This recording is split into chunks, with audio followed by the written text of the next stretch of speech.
takite dikite, takite dikite, takite dikite, takite dikite, takite dikite, takite dikite, takite taram.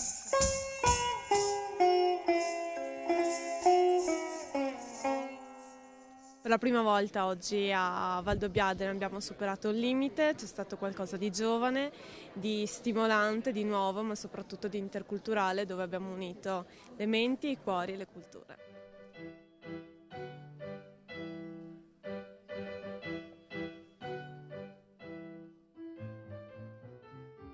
Quando si uniscono così tante culture ci sono veramente tante cose da vedere, da sentire, da provare.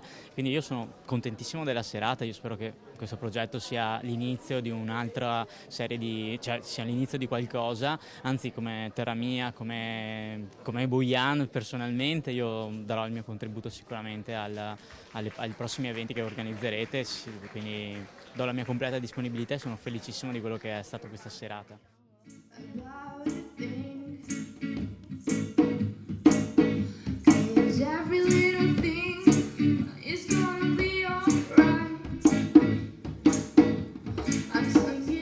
Stasera abbiamo fatto la danza Kathak, che è uno stile classico dell'India del Nord ed è l'unico fra le danze indiane che presenta due repertori, quello indù e quello islamico.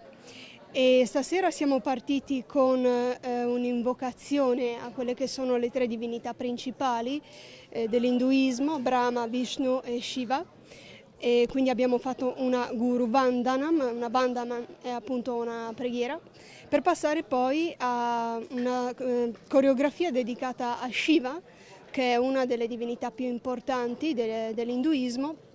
Abbiamo un po' raccontato quelle che sono le caratteristiche di questa divinità, come per esempio il fatto che ha un cobra, un serpente attorno al collo, o tiene il tridente in mano e dalla sua chioma sfocia il Gange, e questo fa parte del repertorio indù di questa danza.